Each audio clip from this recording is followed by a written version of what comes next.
man Deke, like he already shouted out, man. Kevin Colbert is on one lately. He started out a little shaky, but now he in that thing with a full sweat, got the music bumping. Yeah, yeah, yeah. And I'm all here for it, man. But first, man, let's start with the Myles Jack news, man. Getting Myles Jack here, 2-year, $16 million deal. A lot of layers with this right here, man. But the first thing, just initial reaction to it, man. What were your thoughts when you saw the Steelers had signed Myles Jack, man? Oh, so pumped.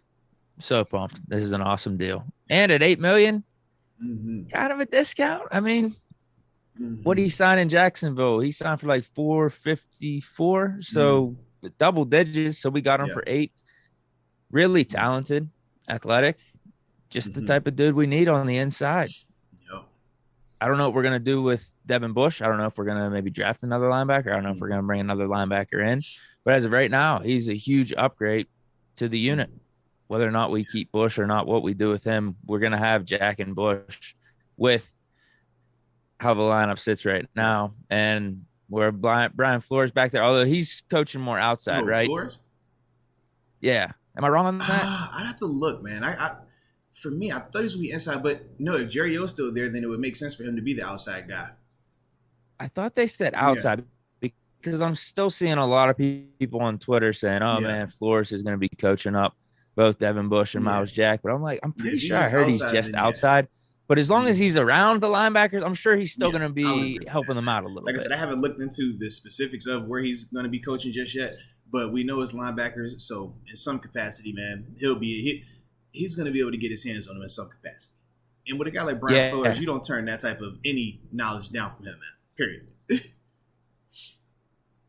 No, Yeah. exactly. Yeah, man. For me, man, I Just loved it as great well, move man. all around, in my You're getting a opinion. proven veteran player, a guy who's 100 plus tackle guy, team captain, green dot guy as well, and Walter Payton Man of the Year nominee for the Jacksonville Jaguars. So you know you're getting a high character guy on and off the field. You know what he does in the community from that standpoint. So I mean, across the board, I really like this a lot. I mean, he's ultra athletic, former running back / linebacker. I remember when he was coming out, he was one of the linebackers that we were looking at potentially drafting.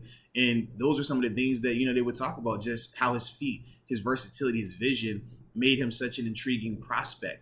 And when you watch him on tape, I mean, he pops, he flashes.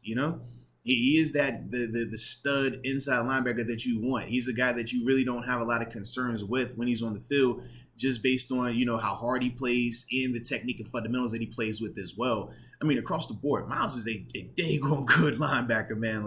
And to get him, like you said, for less than double digits per year, to me, I agree. That is a little bit of a steal, man, because I thought he would be, 10 to 11, maybe even 12-ish, just based on the fact that he is a high volume tackler and his availability.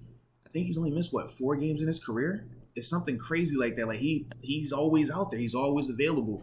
And we know firsthand in Pittsburgh with what the lack of availability can do to your team, just as much as the impact of having a guy out there every week as well. And Myles checks that box, man. Myles is going to be available to you, and he's a big playmaker, man. Like, it's dope, man. I like this a lot, man. And what did What's you? crazy about his Mhm. availability is Yeah. that was the knock on him coming out. Mm-hmm.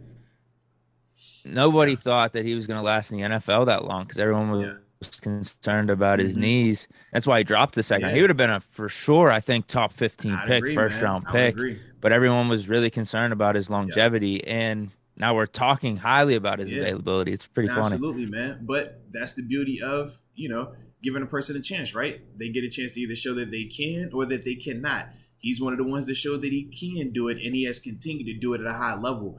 And I thought it was also dope, man, when the reports came out that my man Cam Hayward was on their phone, man, getting after my dog.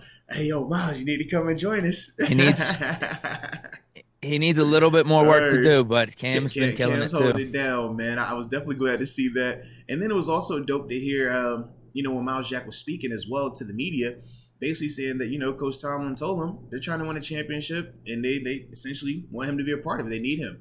And I was like, man, I like that mentality, because it did reassure me, at least, and reinforce the fact that, okay, we are still trying to get us a chip this year. You know what I mean? This year, next year, because Myles only got a 2-year deal. So it's like, all right, let's load it up, let's figure it out, and we won't, let these chips fall where they may. But I do like that part right there, man, a lot.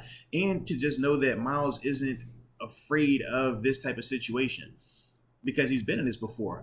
In terms of when they were the most successful in Jacksonville, it was led by the defense, right? They had Blake Bortles at quarterback, but it was really the defense that kept that train moving. And from there, obviously, Leonard Fournette, and that's kind of how they would work with it.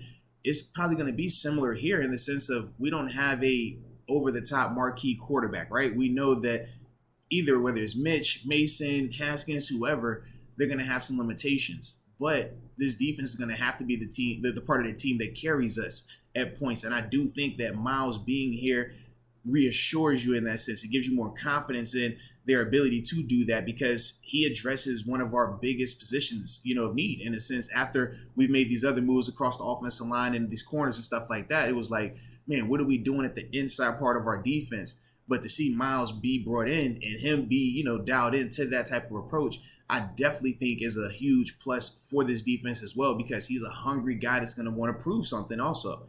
Because he is, he didn't get paid the way that he probably could have got paid. So you look at that, you say 2 years, man, I'm trying to do every single thing I can to increase my market, which only makes it that much better for us because that means he's going to be giving us a ton of productivity in the midst of it.